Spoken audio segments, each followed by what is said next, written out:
Welcome to Unlapped. We're back to break down the Mexican GP and look ahead to Brazil. Katie George, Nate Saunders, Laurence Edmondson, bright and early on a Tuesday morning when we hit record. Remember, if you're watching on YouTube, like this video, leave us a comment, and don't forget to subscribe to ESPN for more F1 content.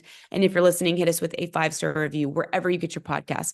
All right, let's get into it. Ferrari. You should be feeling really good about your past two results. Congratulations to Carlos Sainz. Back-to-back wins in Austin and Mexico. Nate, you were obviously on the ground in Mexico City. Just how impressive has the form been, this run from Ferrari these last two weekends? Yeah, hugely. I mean, it was only a few races ago, wasn't it? We were talking about Ferrari maybe being lost in the shuffle a little bit with, McLaren taking the step up they have. And now suddenly the talk is, can they win the constructors? And it looks really good. I mean, the momentum's with them. Two races now where, they've comfortably won. It hasn't been, oh, they lucked into a win. Look at Austin, Charles. I mean, we were watching it up from the turn one stage, weren't we, all together? After about lap 3, Charles was just miles ahead of anyone. It was the same really with Sainz. He'd never really looked like being caught. So really impressive. And I think what Ferrari has done this year towards the end of this, to this part of the season, they've shifted the focus onto how do we get a race-winning car. I think over the past few seasons, the team's admitted that the car was great for qualifying and then would fade in races. And it seems that they've been able to flip that around quite a bit. And fair play to Carlos Sainz as well, because you could tell from the Thursday onwards how fired up he was. I think he felt he should have won in Austin, and bit between his teeth is leaving the team. But it was a really, really nice story for him as well, just to kind of, it might be the last time he wins for a while. Who knows? He seems to have a car that might be able to win a couple of races coming up. But really nice for him to get that victory, sign it off, and it's another reminder, isn't it, that Ferrari, while they are getting Lewis Hamilton, they are also giving up a driver who, on his day, can be one of the best on the grid. So, great performance all around, and never a bad thing to talk about Ferrari being in the championship mix. I think we all like that. And unlike previous seasons, we're talking about them joining it late rather than crumbling at the end and not winning it, So, Yeah. I mean, watch this space. Who knows? That might well end up being how it turns out. But Ferrari just does seem to be in a better place, doesn't it? The calls are better. They're a lot calmer about things. And yeah, the vibes coming out of the team are a lot different to what they've been for a long, long time. So, yeah, really encouraging from them. And we'll see how it continues in Brazil, but they seem to be right up there now with the McLaren in terms of race to race being able to win. We mentioned this in Austin, I think post-race after Charles Leclerc's win was, yes, they have two incredibly capable drivers. We know that, but sometimes the car hasn't always been there. And also team strategy has been, I think, an issue in the past, but it seems like Fred Vasseur has really ironed out a lot of things within the team, top to bottom. And so I think his leadership speaks volumes to this, late run here that we're seeing in the 2024 season. To your point, Nate, Ferrari currently sit 29 points behind McLaren in the constructors. We've got 4 races left. Laz is about to pack his bag and hit the road to go to Brazil. How realistic is it, Laz, at this point, given what you've seen Ferrari over the last few weeks, that they catch McLaren and they win the constructors for themselves? On the current rate of form, but we've always got to be careful with that this year in Formula One because the form does change circuit to circuit, then they absolutely can. I mean, 29 points in constructors' terms isn't that much because you've got 2 cars scoring points. So, all you need is, say, Piastri to have another off weekend like he did in Mexico. Yeah. And all of a sudden, that gap's going to come down, pretty quickly. How realistic is it? Well, I think a lot of it depends on circuit specifics. We're still not quite sure where this Ferrari comeback has originated from. Clearly, they brought an upgrade to the car in Italy, which worked very well because they won the race. Yeah. They then went to Singapore and struggled. And there was this thought, well, maybe, it's not all it's cracked up to be. It was just Monza specific. It's such a strange circuit, Monza, because they run such low downforce on the car that perhaps it's just a case that the car was very good at one circuit. But then to go to Austin, which is generally considered an all-round circuit, it's got some pretty unusual features to it, but still, it's a permanent circuit. And then in Mexico, again, completely different conditions, different corner types, and also that high altitude aspect that changes everything in terms of car setup and cooling and all the other things. So if they can go to Brazil and do the same, then, I think we really are looking at a situation, not just because if they get more points on McLaren, but also because they then have a car that seems to be working across a real variety of circuits and giving them performance. And the strange thing is, of course, that in Austin, we saw Red Bull bring upgrades to the car. We saw McLaren bring upgrades to the car. McLaren almost completed that upgrade that they started in Austin in Mexico. And clearly Lando Norris was fast.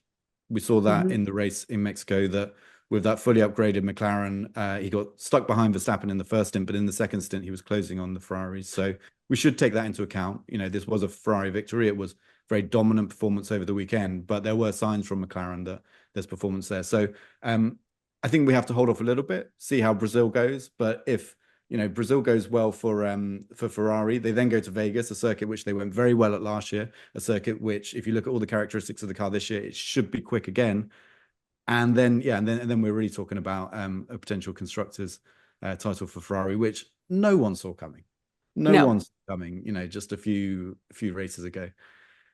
So it's exciting, isn't it? I mean, this is a great thing. I'm trying to be clever, like say, well, this part of the car works like that. But we don't know. And that's the fantastic thing about Formula One that we haven't had for about 2 years.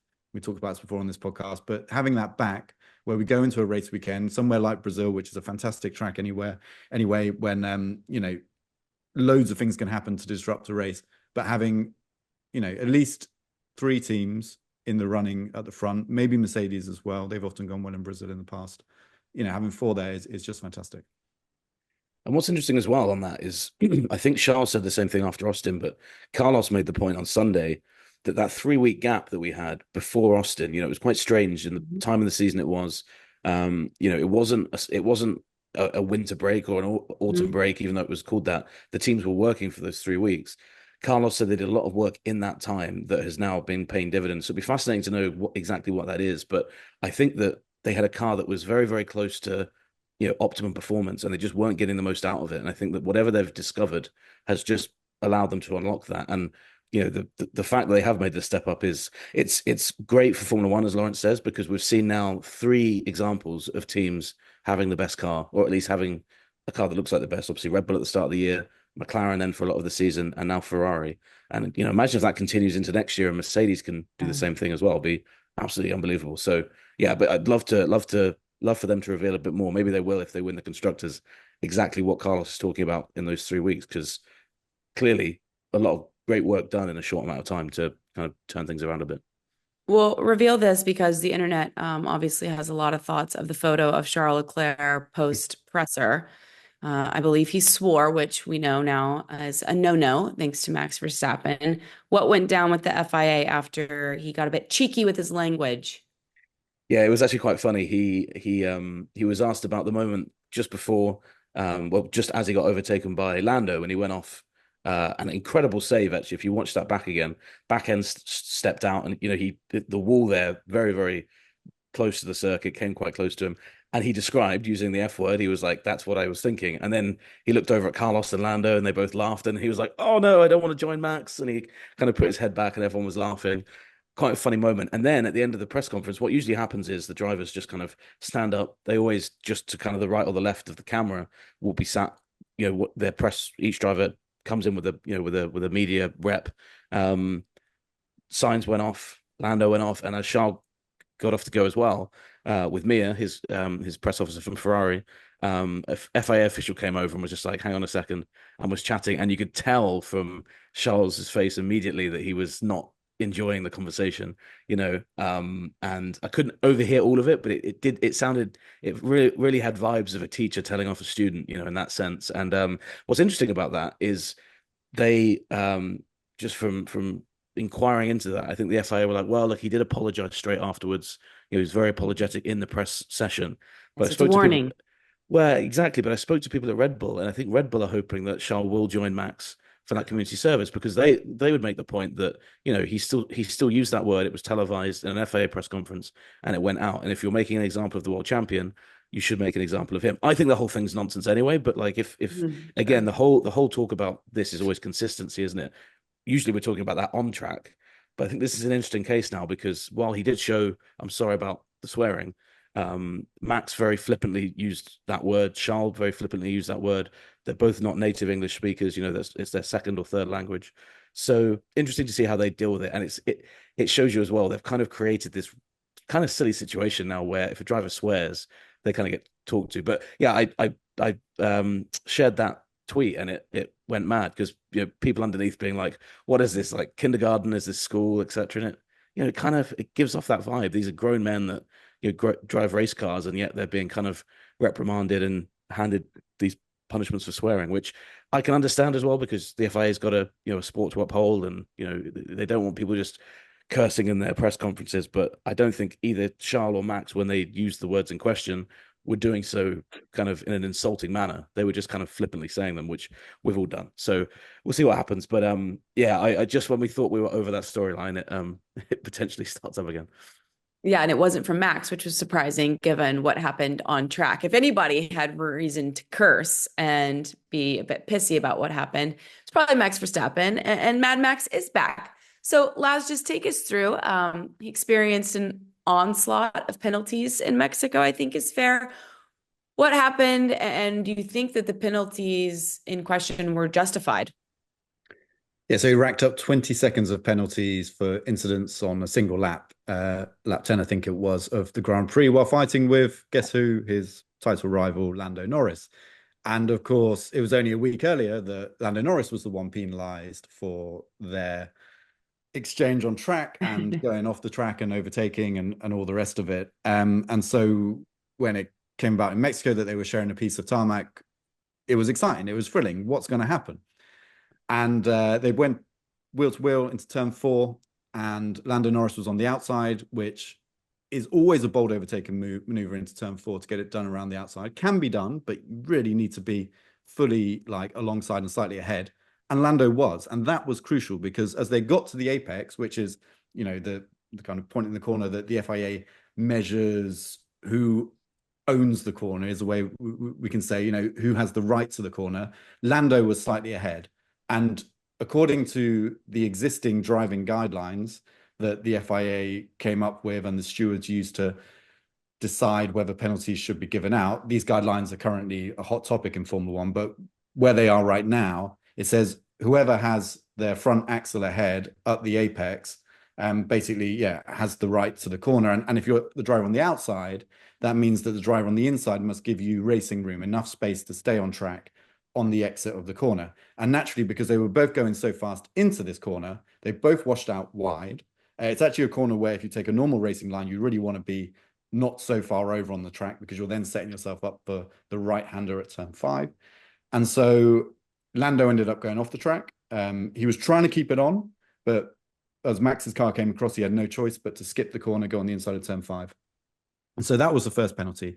And the penalty was for forcing another driver off the track, which if you read the driving guidelines as they are, it's very hard to debate that because Lando did have his axle ahead.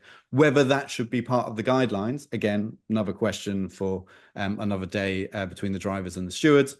But as things stand, it's quite hard to debate that one. Christian Horner tried because he said that Lando would have gone off the track anyway. And part of those guidelines say that if you are overtaken on the outside, you need to make sure you stay on the track. But if you look at the onboard, Lando's still on track when he has to then divert and go and cut turn 5. He bought receipts, didn't he? He came to the Sunday presser with the GPS tracking, of everything. Which Horner, I remember he used to do that. He would turn and kind of talk you through the race, but he clearly came knowing that would be the topic, and it was quite telling, I think, that he was, getting into the numbers of could Lando have made the corner, etc., etc. He didn't try and defend the second one, but he was very adamant that one shouldn't have been a penalty. Yeah, so Christian was saying, look, Lando going into the corner was going 15 kilometers an hour faster than he did on his fastest lap of the race. So Christian's there saying, look, his fastest lap of the race is 15 kilometers an hour slower going into the corner. How did he ever expect to get it stopped? But I think there are, that's on the surface a very convincing argument. But the other way of looking at it is that, well, to take the correct line through that corner, correct racing line, again, like I said, to be further on the left of the circuit as you leave it so that you set yourself up for turn 5, you have to sacrifice quite a lot of speed going into that corner. But if you're trying to overtake someone around the outside, you're going to go deep because you have to go deep to get around the car that you're trying to overtake. So I don't think it was completely, hard evidence that he wouldn't have made the corner. And then if you look at the video, which I think is the main thing the stewards said they used to determine it, at the point that Lando has to turn out of the corner because Max's car is there and they're going to collide, he still has half of his car within the track limits. So whether he would have been able to keep it in there, That's a really hard judgment call. But if you look at the point where he had to turn out, it was when he still had half a car in track limit. So I think the stewards got that one right. And the maximum penalty you can give for that is 10 seconds. They will sometimes give a 5-second penalty if they think there's mitigating circumstances. But in this case, they felt that 10-second was valid.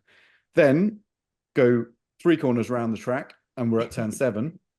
Lando has ended up ahead despite going off the track. So there's a question whether he has to give that position back because he's overtaken off circuit. You go into turn 7.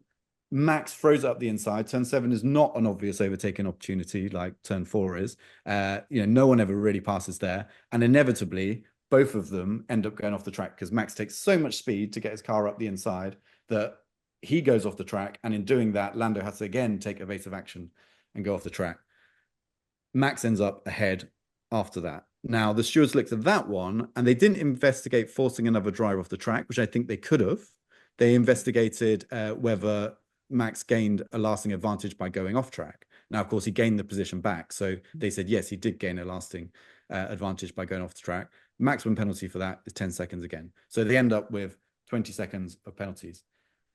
Fine, but I actually think that the turn 7 incident, that second incident where it was for going off the track and gaining a lasting advantage, I actually think that one was far worse. It was far more aggressive. It was more dangerous. It still forced Lando off the track. So I think you absolutely have a forced drive off the track situation.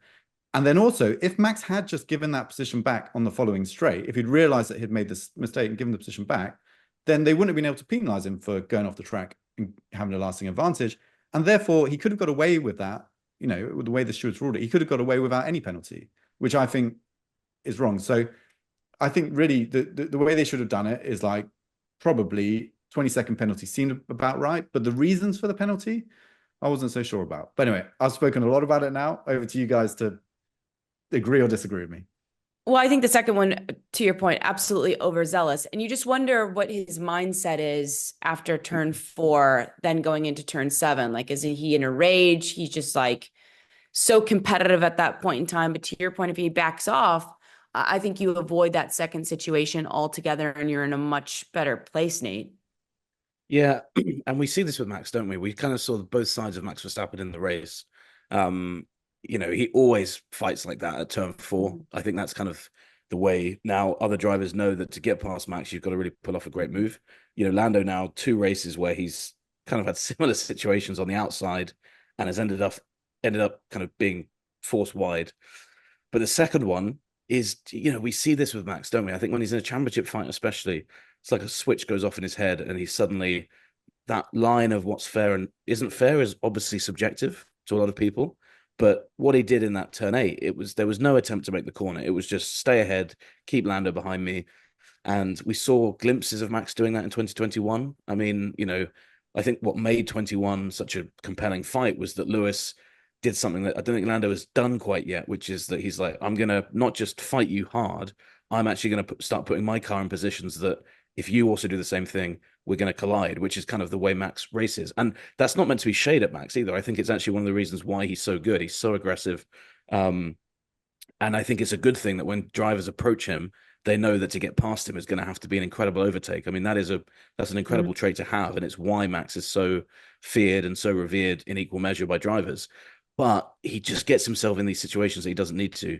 And I think that the worst thing for me is that, and it's always been the way with Max, is that when he then gets asked about those things after the race, when it's clear what he's done, and Schumacher used to kind of come out and just be like, yeah, okay, yeah, I did that, and it doesn't make it right still, but there was at least an acknowledgement of like, okay, well, yeah, that was probably wrong.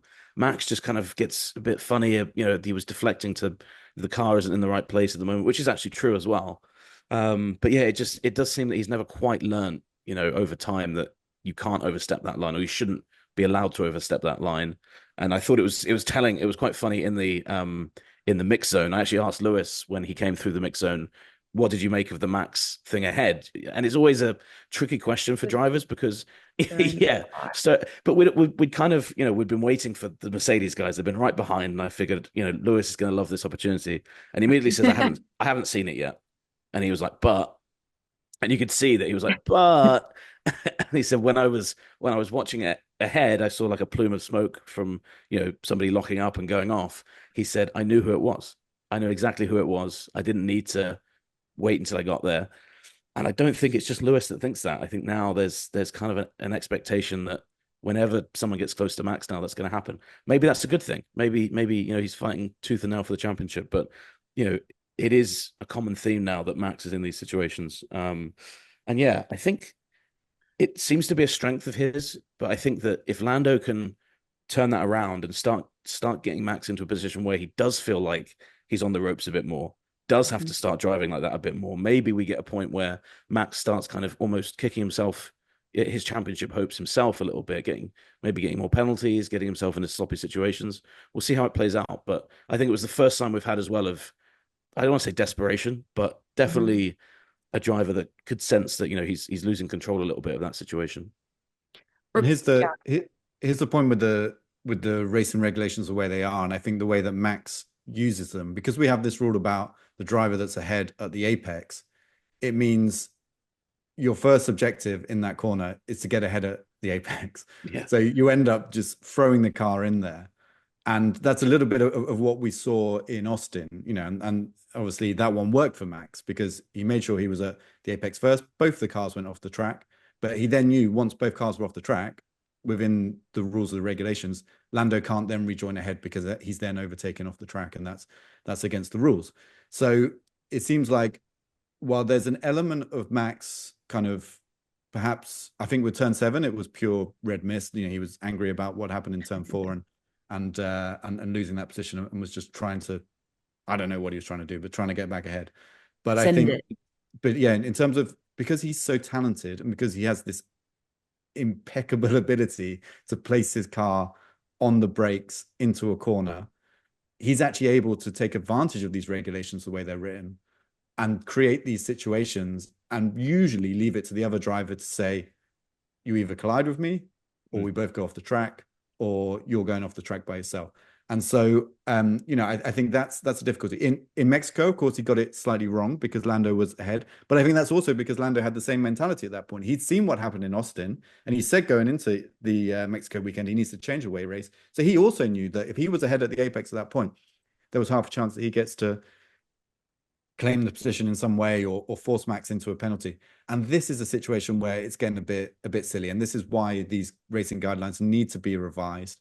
Okay. I don't know exactly what the answer is, but also I'm not a racing driver. I think we need the racing drivers to sit down, which is what they're planning to do by Qatar, and have a proper set of regulations so that you don't have these situations where someone like Max, who is just so impeccably talented on the brakes, being able to take advantage of it. Okay. You answered my follow-up of, well, is a revision needed? Could a revision actually happen before the end of the season, or is that something you think would be in between seasons? So Qatar seems to be the point at which they're going to come back together and try and agree on a revision. If they can do that, then in theory, the last 2 races of the season can be run under the new rules. However, if there's still some disagreement, then we're looking at 2025.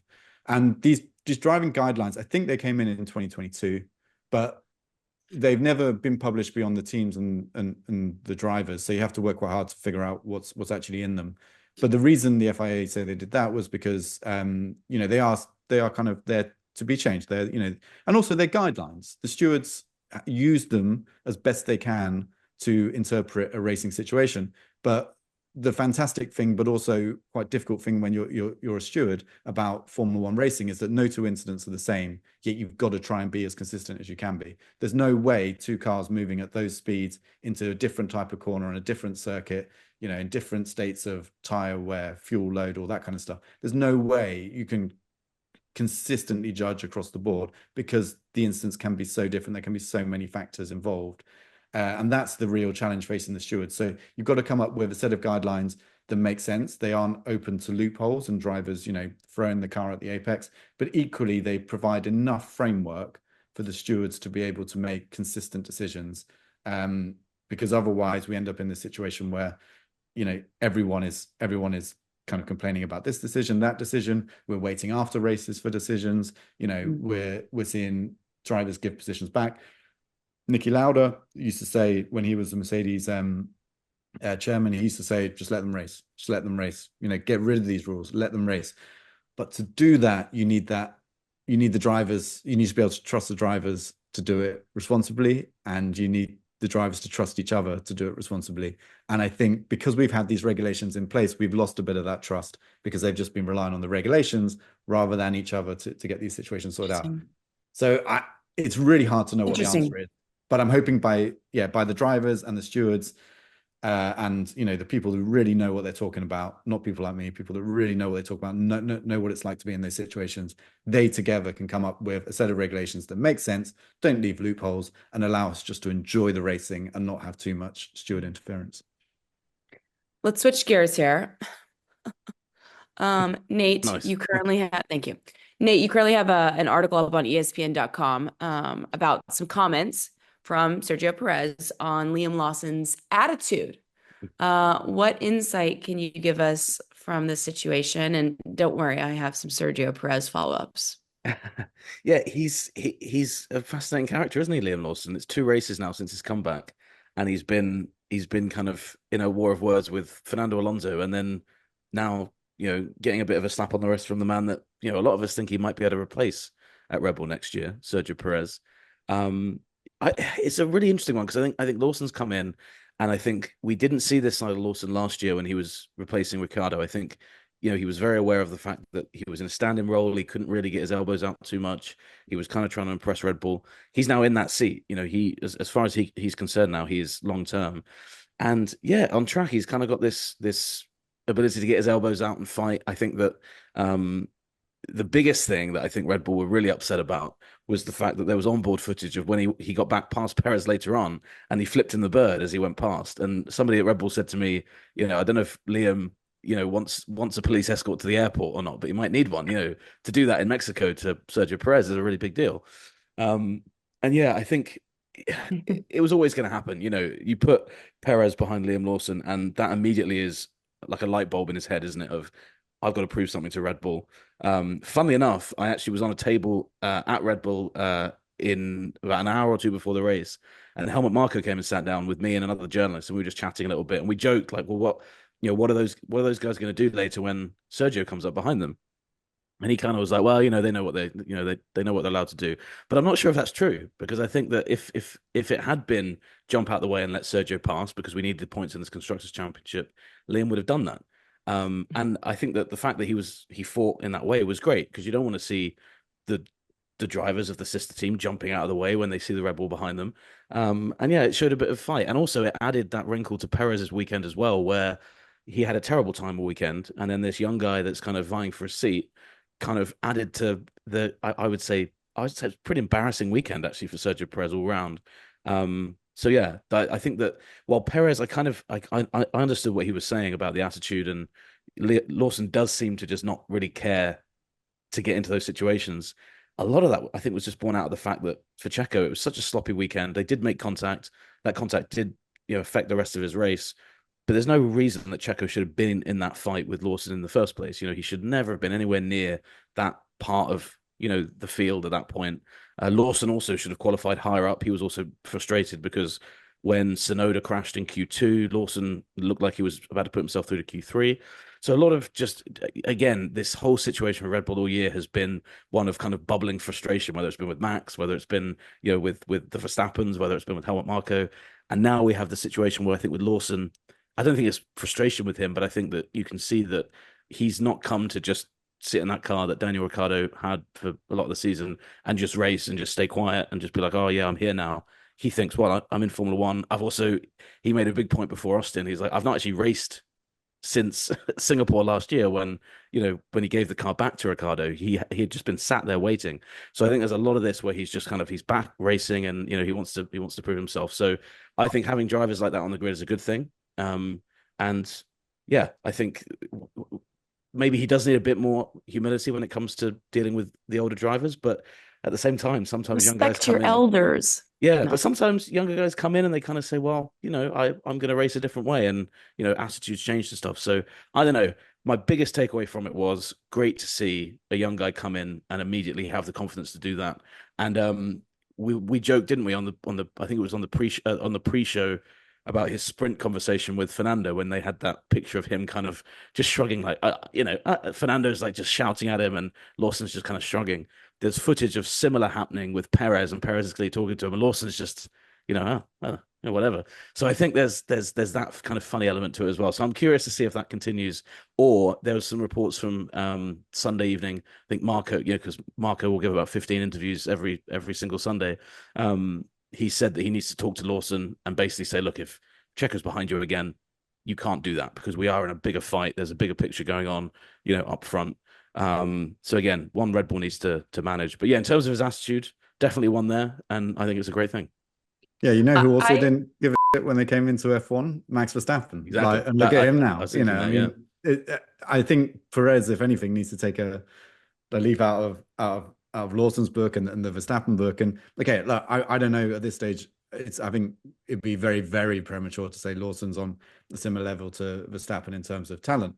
But the fact he's come in and got his elbows out, it's Formula One. Like I don't think you have to serve a period in Formula One before you start racing hard. That doesn't make any sense to me, because you're going to give away positions. You're going to end up scoring fewer points, which means for Lawson, certainly at the end of the year, maybe he wouldn't be considered for the next step up, which is Checo's place. So clearly there's all this stuff going on in the background as well. Checo's worried that he's going to lose his position to Lawson. And so having any opportunity to throw a bit of mud that way is there. But yeah, I think if Checo is complaining about any other driver in Mexico, he needs to take a long, hard look at himself and where he ended up really in qualifying and then the race that gave him. Because I think from a Red Bull perspective, that wasn't acceptable either. I think the flipping the bird is maybe a bit unnecessary, but he smells blood in the water. So can you blame him? He steps onto the scene and every driver on the grid wants to better their position, right? They are individuals at the end of the day, yes, competing on a two-man team, but an individual no less. And if you smell blood in the water, that Sergio Perez's seat is under siege at the moment because he can't capitalize, you want to do everything in your power to say, I'm ready for that seat. I could be the guy that replaces him. And to that point, don't believe me, believe Christian Horner, because post-race, he said, quote, there comes a point in time that difficult decisions have to be made. We're now third in the Constructors' Championship. Our determination is to try and get back into winning position, but it's going to be a tall order over these next 4 races. Usually we hear, to your host point, Helmut Marko sound off and be really brash in the media with how he thinks drivers are performing. Christian Horner, I think, kind of sits back a little bit until the situation gets dire. But now we're in a position where he's sounding off too. And so I'm just curious what you guys think the future holds for Sergio Perez, regardless of where his contract sits. We know that doesn't matter at Red Bull. But I don't blame Liam Lawson for smelling blood in the water and trying to take advantage of the situation.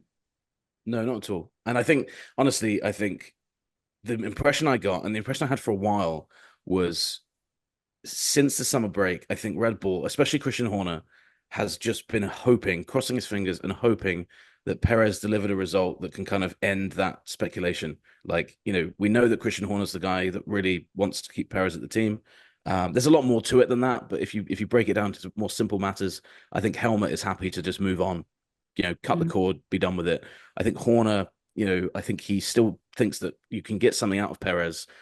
I don't think anyone now thinks that Perez has that in him, but Mexico seemed to be the point where they were like, if we, this is the race, right? This is it. This race is basically the Sergio Perez Grand Prix. It's a giant carnival for him. Last year, remember he kind of went for the lead at the first corner, spun around, but there was a bit of fight in him, and we didn't really see that same fight. Every part of the weekend he just seemed to be struggling. It just seemed to get away from him from the beginning. He did actually have a very good start again, but then he was out of his grid slot, so it kind of killed that momentum that he maybe would have taken into the race itself. But to your point about blood in the water, Katie, I think there absolutely is. I think the fact that we heard Horner say that, I think, is really significant. It's more significant than Helmut saying it. It's way more significant than anyone else saying it, because we haven't heard Christian be that upfront about it. And actually on Thursday, Perez said in his press session, he said, in the press conference, he said, my season's been terrible. And then that quote was put to Christian Horner the next day. On Friday, the team bosses have a press conference. And he said, yeah, I would agree. It has been terrible. And see, to agree with the word terrible We haven't heard Horner kind of use that language either. So there's clearly been a shift. There's clearly been a change. And I think that all you got to do is look at the constructors battle we were talking about. Not only are they now not in the fight with McLaren, they're also now third, and they've dropped out of that fight as well, which, given where they started the season and given the car they had, is really inexcusable. And it's not Max Verstappen's fault that's happened. It's Sergio Perez's fault. If there's anybody who has cost Red Bull the Constructors' Championship, it is him, because even if the car has got away from where it was at the start of the season, Max has still been delivering decent results. I think there was a crazy stat going around, and I'm pretty sure this is the right time frame.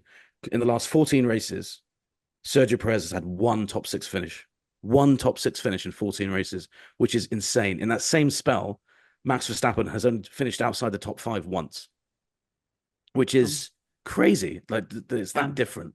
Crazy. And I think that Red Bull, the thing as well, that I don't have any sympathy really for Red Bull being in this situation, because they had the chance to do something about this in the summer break.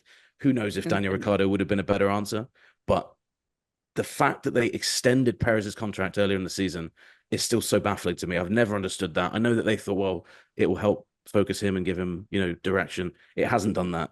And now they're in a situation where I think they're finding it difficult to kind of move on from him, more so than they would have if his contract just ended at the end of the season. That's a whole other situation. But yeah, I think the discussion now, there was lots of rumors in Mexico. Well, maybe on Sunday they'll announce he's going to leave. There was never any truth to that. They were never considering getting rid of him this week. And it does seem with Perez, you have to be very careful, because every weekend it seems like someone says, well, he's about to get sacked. And if anything, we know that Red Bull, I don't think they're in a position where they can really sack him at this point in the season, given his contract. Also, given the fact that they're in a very precarious situation now that Ricciardo's not there. If they sack Perez right now, what do? They put Lawson up and potentially, kind of expose him to the front end of the grid. And maybe the last couple of races have suggested, even though we were saying we love the attitude, they might now look at that and say, well, maybe he's not quite ready yet. The knock on Sonoda has been his temperament's not been in the right place to go to the top team. So they're just in this weird bind now. And I'm not convinced that Perez will be replaced before the end of the season. I think he should be. I think a performance like Mexico, in any other team, you'd look at that and say, I'm sorry, but you can't keep driving like that, especially after that run of races I just said. But Red Bull are just different to every other team in how they operate. So we'll see. But surely he can't be there in 2025 still driving that seat, because I think there's so many drivers that could do a better job than him. And I'm not just talking about Liam Lawson. I think that a majority of the grid could go in there and do a better job than he's doing right now. Do you agree, Laz? I think we have to be a little bit careful, because the evidence suggests that anyone who's Max Verstappen's teammate has struggled massively. Until you go back to Daniel Ricciardo, but that's when Max was still coming up to some extent. And I think you have to listen to Perez a little bit about the issues with the car. But again, I'm just looking at the drivers' standings now, and Nate's stat was right. The Dutch Grand Prix was the best result of the last 14, and shocking disparity. It's not good enough in a car that, meanwhile, Max Verstappen, okay, he hasn't won since Spain, but has consistently been in the podiums, is still leading the title. I mean, we're talking about the constructors title earlier, and Ferrari moving ahead of Red Bull and all that kind of stuff. Max is still absolutely the favorite to win the drivers, and it looks like he's going to do so for the team that finished third, or will finish third, in the Constructors' Championship. And that's a significant achievement from a single driver. And I wonder when that last happened as well, thinking about it, when the last time a driver won and his team didn't finish first or second. I off the top of my head, I wish we had a stat man with us to do that, but it's a really rare situation, because it's very rare. But I mean, one, it speaks to obviously how well Max is doing, but also speaks to Checo's underperformance. But that car undoubtedly is not where it should be. A lot of the limitations of it have been absolutely exposed in the second half of the season, and Checo has just spiraled downwards.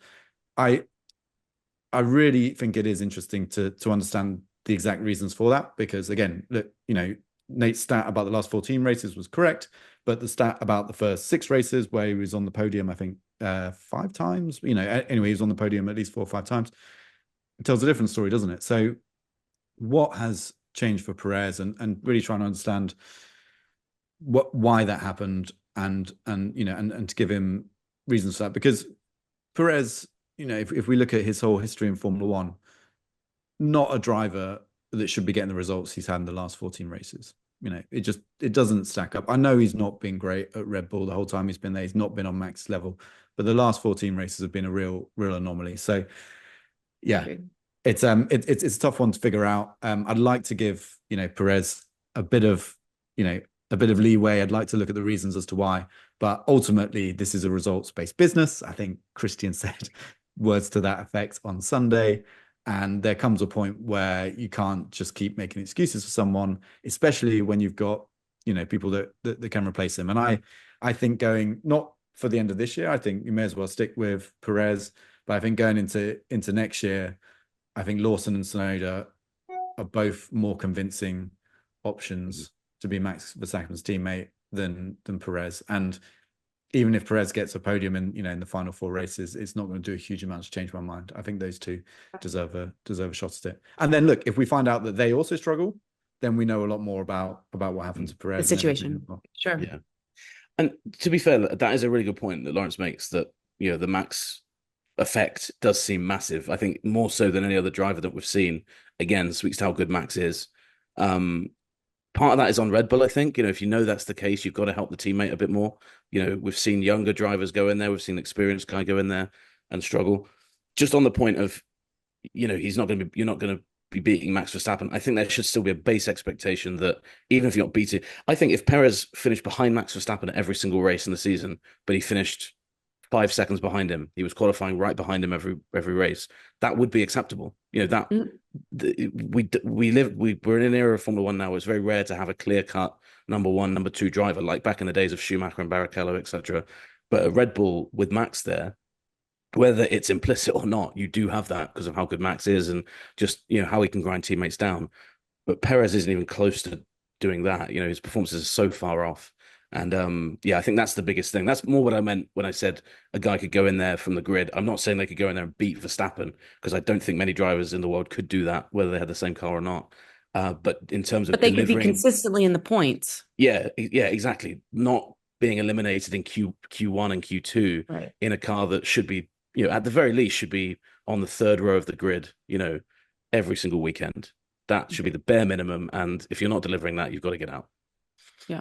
And I think that's a fair assessment. And obviously Red Bull, they're having many conversations behind the scenes, I would imagine, about this current situation with 4 races left. Let's turn our attention to Sao Paulo. Let's get our podium predictions. Laz, I'm going to start with you because I imagine you already have an idea of which team is best suited for the track. So hit me with your top 3. I'm quite pleased to say I don't know. Like that's like we're going back to the front of the show. That's the exciting thing about F1 at the moment. I really don't know, because Ferrari have just kind of hit this form in the last 2 races. Even so, I'm going to say Piastri in 3rd, because I think he's due a return to form. Okay. So go there. Leclerc 2nd, and Lando. Knew it. All right, Nathaniel. All right, so you have Lando P1, Leclerc, Piastri. Yes. Perfect. Nice. Nate? Also struggling with this one. I think I spoke to a couple of people in Brazil, and the consensus was that, and Laurence made the great point earlier, that I don't think we saw the full Lando kind of performance in Mexico. Mine's going to be similar. I'm going to say Sainz in 3rd, Charles Leclerc in 2nd, and Lando Norris in 1st. I think Ferrari will still be very strong, but I think that, I'm hoping as well. Obviously, the implication of that result again would be that Lando takes a huge chunk of points out of Max, which is what I think. Well, not that we need, but we all want to see, because we want this championship to keep going. And this could be a race actually where I think it's a really big opportunity for Lando to go into that Vegas triple header, knowing that he's in not just on the cusp of, but he's in with a shout of actually winning the championship. And we have a sprint this weekend as well. Don't forget. That's true. Yeah. Fair point. Fair shot. No Max for either of you. What's happened to him? Yeah, I don't know. Maybe he gets tangled up with Max with Lando at the start, but I don't know. I think this seems to be a race coming up where Max finishing fourth would actually be a pretty good result for him. Okay, so you have him finishing fourth. Yeah, and not as a knock to him, but I think that, and Max has done that all year. You know, I wrote a piece on Sunday, and I said one of the things that you can see with Max's season is that when the car's not been there, you look at where Max finishes most races, and you're like, that's probably the best result he could have got today, and he's really good at doing that. And I think with that lead he's got as well, he doesn't need to put himself into really risky positions to, you know, he doesn't need to be finishing on the podium. The pressure in that sense is on Lando. So, yeah, I would say fourth would be a big result for him. Yeah, I agree, because I don't think in any other driver's hands that Red Bull is a podium contender. You know, maybe Luis Fernando, you know, will be able to pull something out of the bag in it, but the car's just not there. And unless they find something, you know, significant in the one practice session they have in Brazil, you know, they're carrying forward some real difficulties with that car, which we thought at first they might have got over in Austin. But I'd say, you know, from the Austin race and Mexico, Max is absolutely dragging that car into contention for podiums where it doesn't really deserve to be. Obviously, he didn't get one in Mexico, but perhaps he could have without the penalties. I had him in my top 3. That is Max Verstappen, and then I just removed him because of Laz's assessment. Don't let us in, bro. We don't know what we're talking about. Don't know if Katie, that's honestly. stupid or not. Sorry, Katie. Quick aside on it as well. A lot of people pointing out that, and the forecast, you know, is prone to shift, but looks like a lot of rain this weekend in Brazil. Don't forget your rain jacket, Laz. So-and-so did. But that, we know how good Max is in the rain as well. So if you are wanting to put Max on the podium, well, for fuck's sake. So see, I'm trying to get in your head now, Gates, because I know you're both in my head. Now. So I'm trying to throw that. Screw it. I'm sticking with this. I've got Carlos Sainz P3, Lando Norris P2, Charles Leclerc nice back on top P1. I like it. I feel decent with that Ferrari sandwich. And honestly, backing Ferrari right now has never made more sense. So, you know, I say that. But you don't know what to do about it. Yeah. So yeah, I think. But again, this is so strange, isn't it? Because I was thinking back to the start of the season when we would do these predictions, and we'd kind of be like, well, obviously Max is finishing in first, and it's just how the times have changed. And now it's not even unreasonable to just say that he won't finish on the podium. You know, I know. It's been an awesome season. Yeah, for that sense, I don't think we've ever seen a season quite like this one. No, the parody has made it so enjoyable, I think. Okay, Nate, safe travels back across the pond to go home. Laz, safe travels as you head to Brazil. Happy packing. As always, thank you both for your time. And thank you for listening, watching, wherever you get your podcast and your videos. Cheers, guys. We'll see you next week after the Brazil Grand Prix.